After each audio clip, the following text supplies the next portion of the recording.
ठंडी रोटी। ये कहानी रात को सोने से पहले घर में सबको जरूर सुनाइए।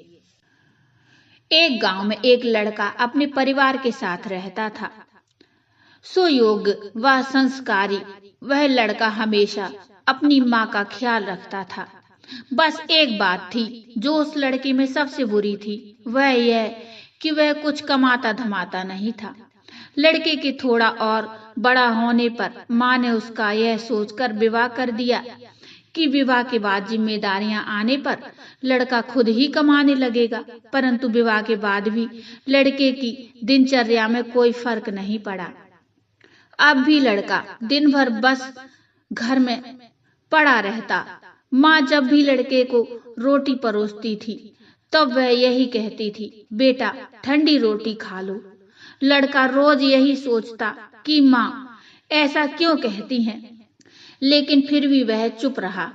एक दिन माँ किसी काम से घर से बाहर गईं, तो जाते समय अपनी बहू को लड़के को रोटी परोसने का कह कर गईं और साथ में यह भी कह गईं कि रोटी परोसते समय कहना कि ठंडी रोटी खा लो। बहू ने ठीक वैसा ही किया। जब लड़का आया तो उसे रोटी परोसते समय ठंडी रोटी खाने को कहा। जैसे ही लड़के की पत्नी ने ठंडी रोटी खाने को कहा, लड़के को गुस्सा आ गया। उसने सोचा, पहले तो सिर्फ माँ ठंडी रोटी खाने को कहती थी, लेकिन अब तो मेरी पत्नी भी यह कहना सीख गई है। उसने अपनी पत्नी से पूछा, आखिर रोटी गर्म है, साग गर्म है, तो फिर तुम लोग मुझे ठंडी रोटी खाने को क्यों कहते हो? लड़के की पत्नी ने कहा, मुझे तो आपकी माताजी ने ऐसा कहने को कहा था। आप उनसे पूछिए, आखिर वह आपको ऐसा क्यों कहती हैं?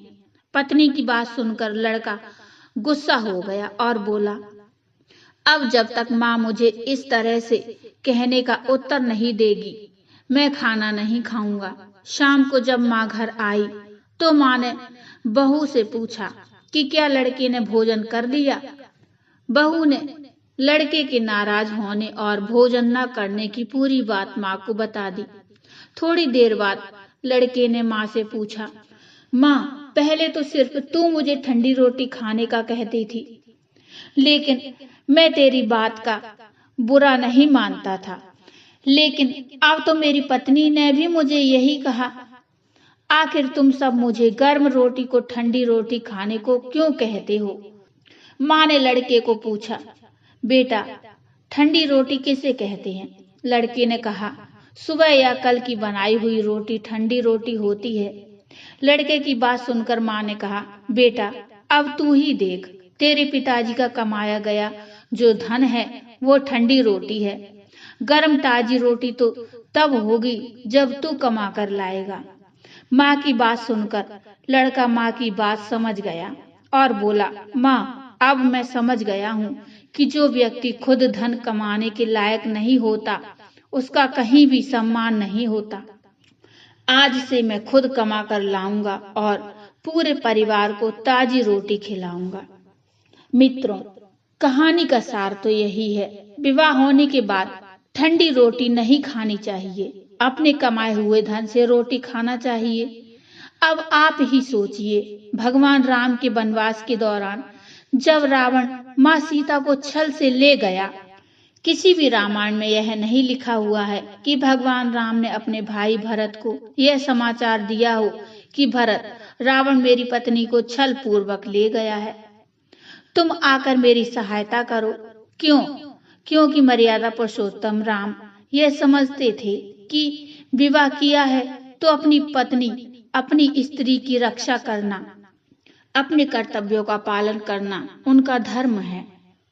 उन्होंने अपनी भुजाओं के बल से पहले सुग्रीव की सहायता की, उसके बाद सुग्रीव से सहायता मांगकर माँ सीता की रक्षा की। इसीलिए विवाह तभी करना चाहिए जब स्त्री और बच्चों का पालन पोषण करने की क्षमता हो। अगर यह ताकत ना हो तो विवाह नहीं करना चाहिए। मित्रों, ये कहानी आपको कैसी लगी मुझे कमेंट में बताइए। कहानी अच्छी लगी हो तो लाइक करिए और चैनल को सब्सक्राइब कर लीजिए। धन्यवाद।